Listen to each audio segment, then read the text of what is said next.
अब हम एक बार फटाफट जो भी हमने अभी तक इस चैप्टर में पढ़ा है सबका हम एक quick revision quick walk through कर लेंगे, जिससे आपको चीज़ें बहुत अच्छे से क्लियर हो जाए। तो अगले 10 मिनट में बहुत ही जल्दी का क्विक वॉक थ्रू होगा यहाँ पर। तो चलिए स्टार्ट करते हैं रिलेशन से। रिलेशन हमारा होता है एक non empty set a to non empty set b, दो हमारे सेट होते हैं। तो ये रिलेशन जो डिफाइंड होता है वो एक सबसेट ऑफ कार्टेशियन प्रोडक्ट होता है ए क्रॉस बी। इस तरह हम शो करते हैं ए क्रॉस बी। और ये कैसे हमें मिलता है, ये डिस्क्राइब एक रिलेशनशिप आप कोई भी डिस्क्राइब कर देते हो फर्स्ट एलिमेंट एक्स का और वाई सेकंड एलिमेंट वाई के बीच में। तो चलिए एक एग्जांपल देखते हैं। एग्जांपल में हमने क्या दिखा रखा है 1 2 3 4 5, ये एक सेट ए है और ये सेट बी है, इस तरह से मान लेते हैं। और इसके बीच का हमने कोई रिलेशनशिप डिफाइन कर दिया, तो ये एरो जो है वो रिलेशनशिप डिफाइन दिखा रहा है। तो जैसे कि हमने जो जिन जिन एलिमेंट्स के साथ कोई रिलेशन एरो दिखाया उनके बीच ही रिलेशनशिप है। और ये फर्स्ट सेट जो है इसको कहते हैं डोमेन। इसके जो भी एलिमेंट हैं इन जिनके रिलेशनशिप हैं, जिनके इमेज हैं, उनको हम कहते हैं डोमेन। और ये पूरा दूसरा सेट है, इसको हम कहते हैं कोडोमेन। और इसमें से जो भी इमेज है उसे हम कहते हैं रेंज। ठीक है, उसको रेंज कहते हैं। तो यहाँ पर रेंज और कोडोमेन एक ही है। चलिए अब दूसरी चीज़ कहते हैं, ये हमारा इमेज है, ये तो आपको पता ही होगा। 1 का इमेज 1 है, 4 का इमेज 4 है, यहाँ 3 की कोई इमेज है ही नहीं। और इस तरह हम अगर रिवर्स में आते हैं तो हम रिवर्स में कहते हैं 3 की इमेज है 2, 2 की इमेज भी 2 है, तो इसको प्री इमेज कहते हैं। ठीक है, 2 की प्री इमेज है 2। तो ये सारी चीज़ें हमने पढ़ी थी पहले भी, उसको बस रिवाइज कर लेते हैं। एम्प्टी रिलेशन, एम्प्टी रिलेशन में क्या होता है कि आपका किसी के साथ भी किसी का रिश्ता नहीं रहता। एक घर में रहते हैं सारे लोग, आपस में बातचीत नहीं करते, तो समझ लो उनके बीच में एक एम्प्टी रिलेशन है। और जैसे एग्जांपल के लिए हम ले लेते हैं, कुछ हमने एक सेट लिया था 1 2 3 4, और हमने जो रिलेशन डिफाइन किया, क्योंकि एक रिलेशनशिप भी आपको डिफाइन करनी पड़ती है। आप खाली सेट लेकर के ये ना समझो कि काम खत्म हो गया। तो यहाँ रिलेशनशिप जो डिफाइन है वो डिफाइन है दोनों के बीच का डिफरेंस जो है वो 10 के बराबर है। लेकिन यहाँ पर अगर हम देखें तो मैक्सिमम जो डिफरेंस है वो 4 - 1 दैट इज़ 3 के बराबर होगा। तो ऐसा कुछ हम कोई भी रिलेशन फाइंड आउट कर ही नहीं पा रहे, तो इसलिए ये एम्प्टी रिलेशन है। यूनिवर्सल रिलेशन एक बहुत ही अच्छा परिवार, जहाँ सब लोग के एक दूसरे के साथ कॉर्डियल रिलेशन है, सबका एक दूसरे के साथ अच्छा रिलेशन है, सब लोग हर एलिमेंट जो है एक दूसरे के साथ रिलेटेड है। तो जैसे एग्जांपल ले लेते हैं कि ए बी हमारा इस तरह से क्या है कि ए माइनस बी का mod greater than equal to 0। तो आप ए और बी की कुछ भी वैल्यू ले लो, उसकी मिनिमम वैल्यू 0 के बराबर होगी या उसके कुछ पॉजिटिव वैल्यू होगी।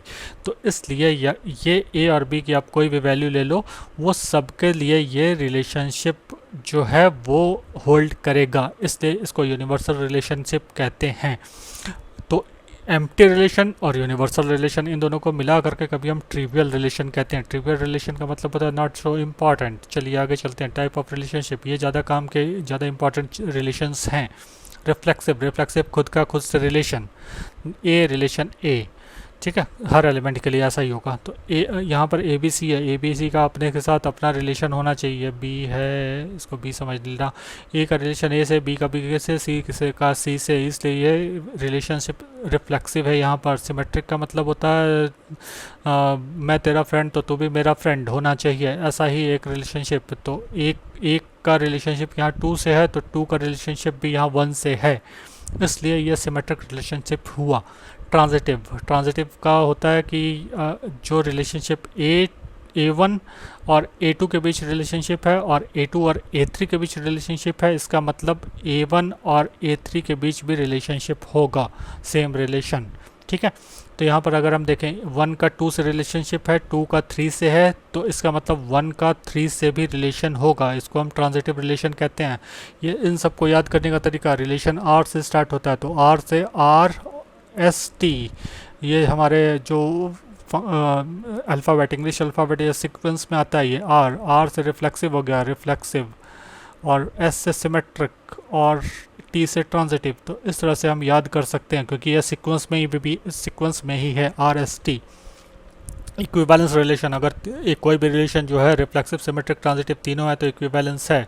इसके बाद हमने कुछ एग्जांपल्स देखे थे और उसको बनाया था, कुछ क्वेश्चन थे CBSE 2020 के, तो वो फिर सॉल्व किए थे। तो ये चीज़ें आपको ध्यान होगी, नहीं तो आप प्रीवियस लेक्चर्स में जा करके देख सकते हो वीडियो में। फंक्शन पे आ जाते हैं। अब हम फंक्शन में हमारा होता है कि एक रूल या करस्पॉन्डेंस होता है, एक रूल डिफाइंड होता है non empty set a to non empty set b, जैसा पिछले बार था। लेकिन यहाँ पर एक डिफरेंस, बहुत ही इंपॉर्टेंट डिफरेंस यहाँ पर आ जाता है कि associates each member of a to a unique member of b, यानी कि इस एक सब मेंबर के लिए कुछ न कुछ एक करस्पॉन्डेंस होना चाहिए। और दूसरी बात है कि वो एक यूनिक मेंबर ही होगा बी का, ऐसा नहीं हो सकता कि ए के दो मेंबर दो इमेज बन जाएं। ठीक है, तो यहाँ पर एक एग्जांपल ले लेते हैं। तो यहाँ पर जैसे हमने देखा हर ए का जो पहला सेट है उसका सब का कोई ना कोई इमेज होना चाहिए। यहाँ पर कोई एक्स्ट्रा एलिमेंट नहीं हो सकता, एक्स्ट्रा एलिमेंट होते ही वो एक फंक्शन नहीं कहलाएगा, भले वो रिलेशन हो।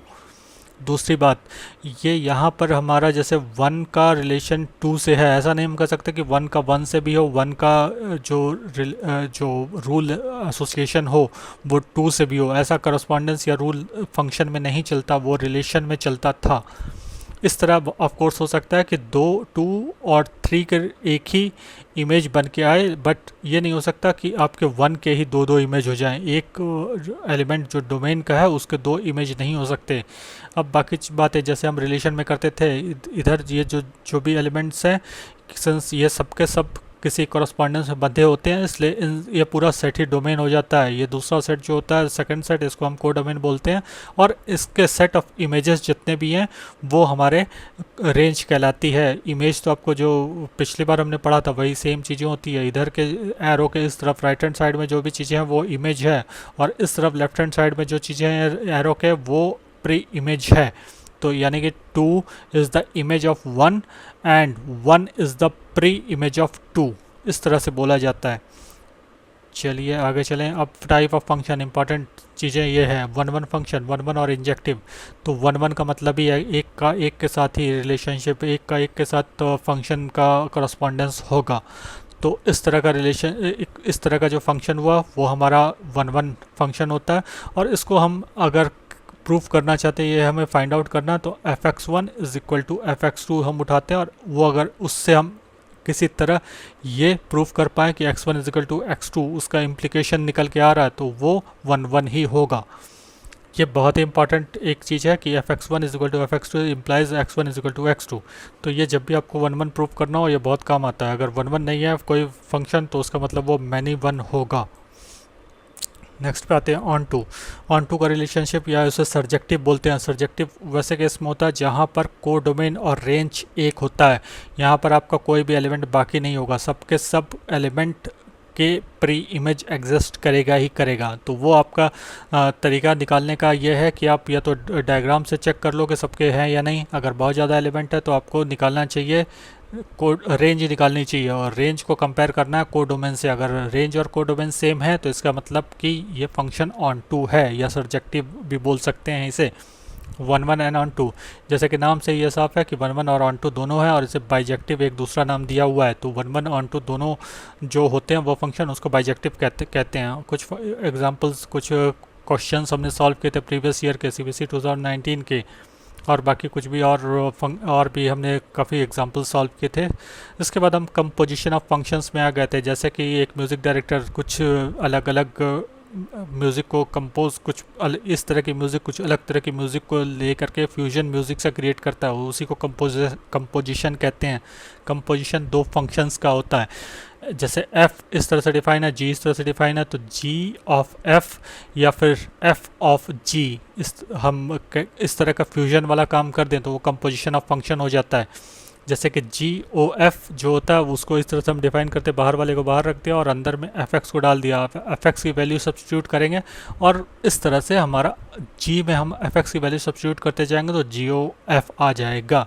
इसका एग्जांपल करके हमने भी बता दिया था कि किस तरह से देख सकते हैं। अब इन्वर्टिबल फंक्शन पे आते हैं। इन्वर्टिबल फंक्शन का मतलब हुआ कोई फंक्शन इस तरह से है कि fx टू y डिफाइंड है तो उसका इन्वर्स। तो जब भी हमें ऐसा कुछ निकालना होता है तो ऐसा सोच लो कि fx is equal to y is equal to कुछ भी अपना दिया हुआ है, मान लेते हैं x² + 3, इस तरह का कुछ कर दे रखा है। तो यहाँ पर आपको ये देखना है कि y मेरा लेफ्ट हैंड साइड में, राइट हैंड साइड में x² है, तो ये फंक्शन डिफाइंड हो गया। इसका इन्वर्स जब हमें निकालना होता है तो x को हम लेफ्ट हैंड साइड में कर देना और y के टर्म्स में निकाल देते हैं। यहाँ पर y के टर्म्स में अगर हमने निकाल दिया तो वो हमारा इन्वर्स हो गया। ठीक है। और इसी को हम कहेंगे एफ इनवर्स एक्स, ठीक है। तो बस ये काम हमें करना होता है, इन्वर्स हमारा निकल जाता है।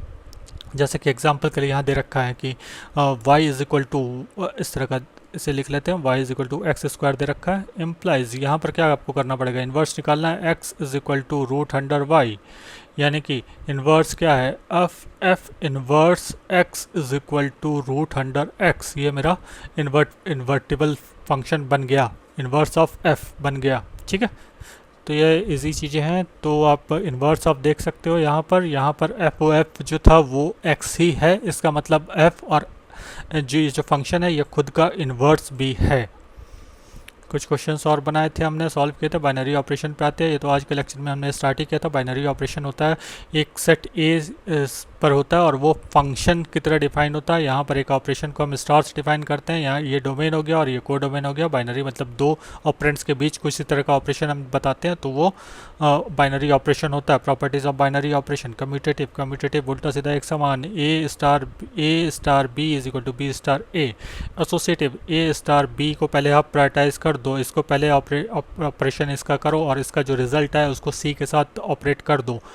अगर ये बी स्टार सी को प्रायोरिटाइज करके उसका जो ए और इसके साथ में आपने जब किया तो वो जो रिजल्ट आया, तो दोनों अगर इक्वल हो गया, एसोसिएटिव हो गया। आइडेंटिटी एलिमेंट निकालना है। आइडेंटिटी एलिमेंट के लिए क्या करते हैं, ए प्लस आइडेंटिटी एलिमेंट ई। अगर आप कोई भी एक ऐसा एलिमेंट निकाल पाते हो जो इस इक्वेशन को सेटिस्फाई कर देता है, A star E is equal to A is equal to commutativity E star A. इस तरह ये पूरा अगर इसे अगर सेटिस्फाई कर देता तो ई को आइडेंटिटी एलिमेंट कहते हैं। इन्वर्टिबल के लिए तो हमें जस्ट उसका इन्वर्स करना होता है। जैसे A operation B is equal to identity element is equal to B star A, अगर इस तरह का कभी होल्ड करता है तो हम बी को कहते हैं, बी जो है वो ए इन्वर्स है और इसको इस तरह से हम डिनोट करते हैं ए इन्वर्स से। इसके बाद तो कुछ क्वेश्चंस है, तो हमने सारा का सारा जो भी टॉपिक्स था वो कवर कर दिया। आज का ज्ञान यहाँ तक ही। नेक्स्ट अब हम कुछ नए वीडियो के साथ फिर से हाजिर होंगे। मैथ्स अर्क चैनल को ज़रूर सब्सक्राइब कर लें अभी तक अगर आपने नहीं किया है तो, और अपने फ्रेंड्स को भी, क्लासमेट्स को भी शेयर करें। और वीडियो देखने के लिए thank you and have a nice day.